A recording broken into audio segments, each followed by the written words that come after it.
Ignition sequence start. 6, 5, 4, 3, 2, 1, 0. Liftoff. We have a liftoff.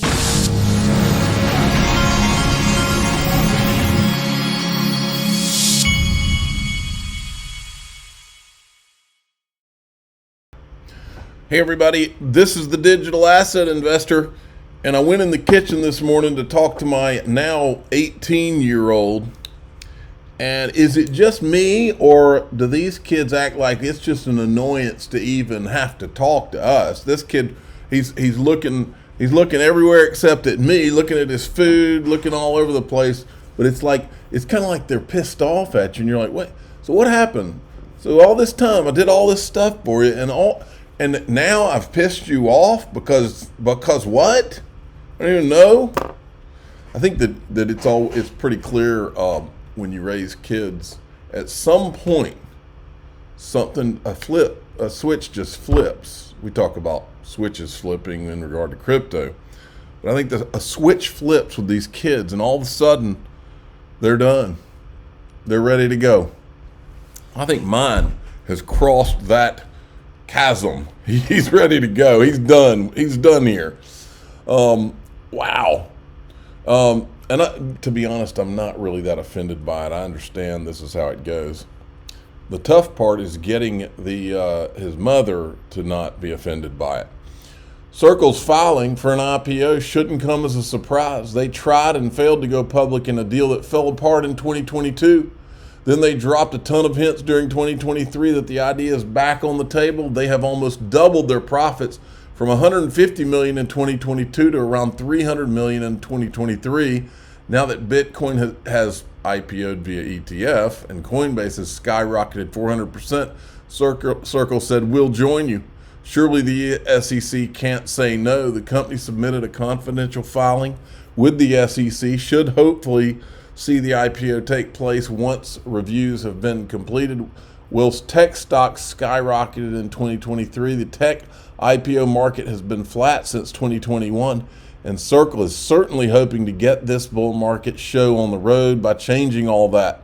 It will certainly give investors a way to value a stablecoin company. This could be another crypto proxy stock to watch out for in 2024. I think this is a great write-up. I think that this Circle IPO has major significance. And just by the way, link to my sponsor added Circle back onto the platform yesterday. A lot of it sold, but I think there's a little bit still up there, but you're going to have to check. I was not ready to make my purchase when this happened, so I may miss out on this run, but some of you may not. Dark Defenders did a whole write-up and basically said, yeah, I know you're frustrated, but he says here, whether people accept it or not, crypto's here to stay, and XRP is one of the leading instruments in the world. These swings are the nature of crypto. This is much horizontal movement in monotonous, but it will end for sure. We will target the same structure below. So after all that and all the bad price and all that, and the price going down and all that, he doubles down, triples down on XRP, aims for $18.22 and $36.76 in the short midterm. Ooh, we like that. Brad Garlinghouse retweeted his interview from yesterday. In the U.S., crypto is spending more time in the judicial process to get clarity, while the other biggest financial centers in the world are actively codifying rules. Most players in this industry want to follow the rules, but you'll never hear Chair Gensler acknowledge that. And then he thanks Maria Bartiromo. Now, Brad Garlinghouse was in a panel in Davos. There's a couple of clips here I'm going to play for you. Here we go. Brad? I'll echo. I think it's a huge moment. I think if you look at people's interest in the asset class, it's been very high. And look, I think a lot of people don't want to set up a crypto wallet. They don't want to, incur the extra risk of, managing that themselves. And so the Bitcoin ETF, I think, is a very big deal. I think the institutions that are participating, I've been involved in this industry for about 10 years, and, having BlackRock as one of the ETF providers, sponsors, what have you, is a big deal. Added credibility to the whole industry. And any more to say on the part of my question that was just about sort of the difference between this comeback and all of the other comebacks we've seen? I think it's a natural question to wonder for people that might still be a little bit skeptical. Is this just the same old cycle? Are we going to see it go down again? I mean, all markets do that, of course, but I'd be curious to hear your perspective on that. Look, I think the remarkable thing is that Bitcoin is over $40,000. We've had massive headwinds in 2023. A lot of those were self-inflicted wounds. I was talking to a couple people before the panel. Over the last 18 months, you've had Celsius, Three Arrows, FTX, Binance, and yet here we are, as Michael described, in a really interesting, looking forward position. I'm extremely optimistic about 2024. So I think, if anything, it's an opportunity to step back and really focus on some of the first principles. And what I mean by that is compliance always mattered. I think that, we're now at a time, if we want crypto to flourish and achieve some of the things we want it to in the future, I think we have to make sure we stay true to those first principles. We have to make sure we're focused on something more than speculation. Utility has always mattered. I think sometimes we lost sight of that in the fervor. But again, people had, as Michael described, I think it wasn't so many Davoses ago that people were like, Bitcoin's, it's done. Yep. And yet here we are. Years. Okay, and then he was in another clip. About right here. Straws there, and that it's just all about financial speculation and that's it. So I wanted to get your sense of, kind of how you feel about that argument in general, but especially how you feel about that argument now and where we are in the sort of development of the market. Do you think it's fair? What is your response to it? I think it's a valid argument. As I said earlier, I think 2024, I think we really do as an industry, and as Michael kind of highlighted, that when you go through these, what we've called crypto winters, it's an opportunity to build. And I think you're seeing more of that. And there are more leading companies emerging. Ripple's now at a place where we have focused on real utility of solving a cross-border settlement problem. We've invested heavily in the custodial area. Circle, who I know is in the audience, has definitely demonstrated a real-world use case. I think Fluency, we're solving problems that people see with these technologies. But I agree, what has driven the non-crypto, some of your crypto winters are a reaction to an overhyped cycle of euphoria enthusiasm, which is just speculation. And I think what we haven't seen yet that I still think we will eventually see is a separation of wheat and chaff of, what are the assets? How are these technologies being used to solve real problems that have real demand versus ones, I'll pick on Dogecoin. I don't get it.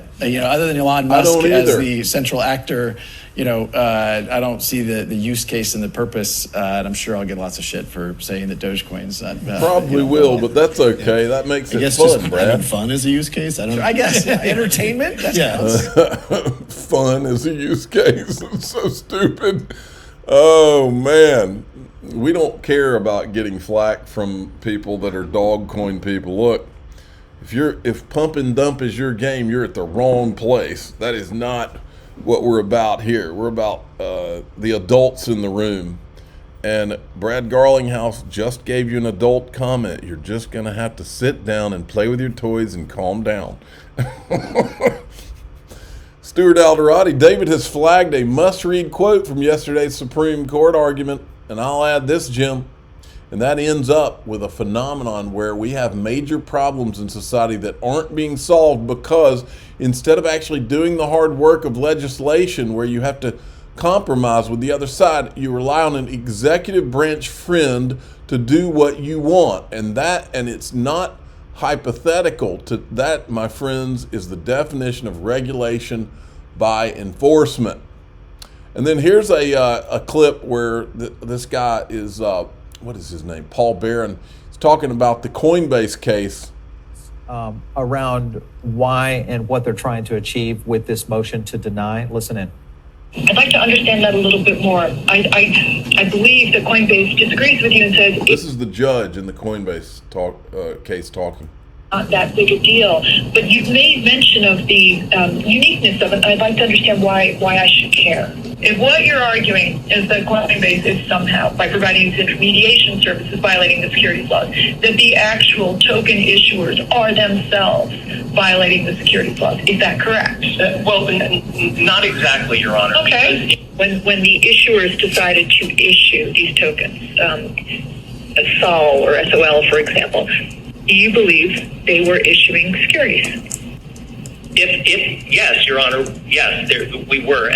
You're saying that as to these 12 or 13 tokens, when they were initially issued, these tokens were themselves securities? Yes, Your Honor. Okay. We're not claiming that Coinbase is the issuer. Are you arguing that they're a promoter in any respect? A promoter of the offer or sale, not in the traditional sense of what you would call promotion. And you can just tell this judge is no dummy. She's already nailing them down. Wait a minute, you're saying that the issuer, those people issued a security, but now that they're on Coinbase, she knows, you can tell just from listening to her talk, she knows once they're on Coinbase, those are not securities.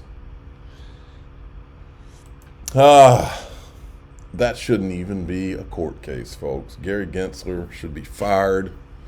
He knows that they're not. See, that's the sad part for this country.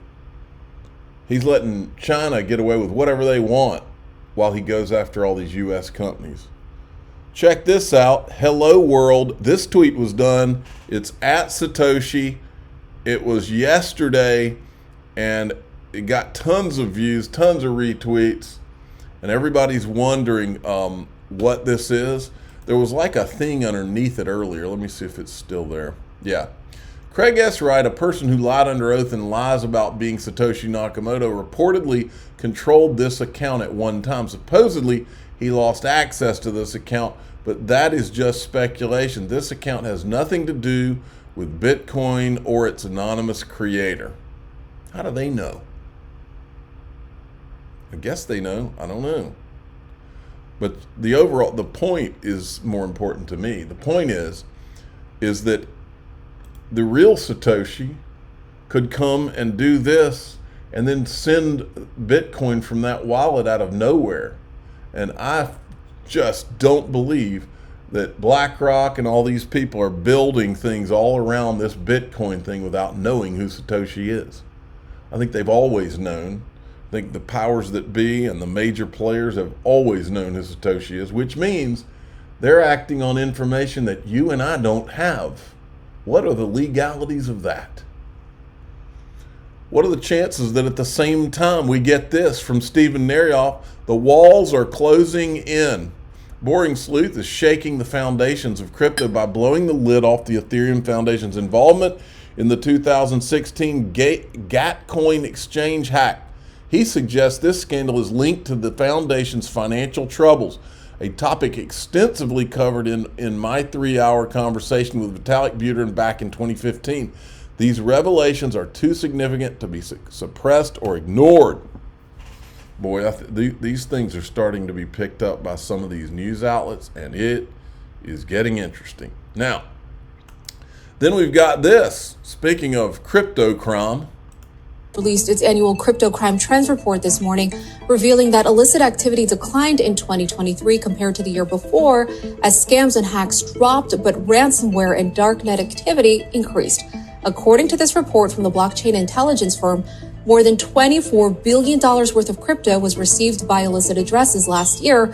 That's a nearly 40% drop from 2022. The research also reveals that cybercriminals ditched Bitcoin for stablecoins, which accounted for the majority of illicit transaction volume in 2023, as they did in 2022. Before that, Bitcoin was the preferred crypto among criminals, accounting for a majority of transaction volume every year between 2018 and 2021. All right. Now, we're going to go into DAIXRP.com now. And I'm going to show you, boy, it's this guy decided he's going to drop some truth bombs left and right in Davos. We're going to show you that. Then we're going to go and show you something about something people have forgotten. this is I believe this is like an explosive, no pun intended. I believe this is an explosive revelation that's going on right now. And let me write that down. That sounds like a explosive revelation. And it's not about crypto, but it's about the lying world that we live in today, which I think ties into crypto. I think it's all related. I mean, you got Gary Gensler, who is a known liar, who's trying. It's the same people, folks. Gary Gensler's crew, that whole crew, is what's surrounding us with lies, and so it's all relevant to me. It's his friends, same people that are up to everything we're seeing. Now, I'm the digital asset investor. I'm not an investment advisor. This is for entertainment purposes only. Please subscribe, hit the like button. Tell your friends and family that we're going into DAIXRP.com to watch truth bombs and explosive, what was the word? Revelations. Those are thumbnails right there. Here we go.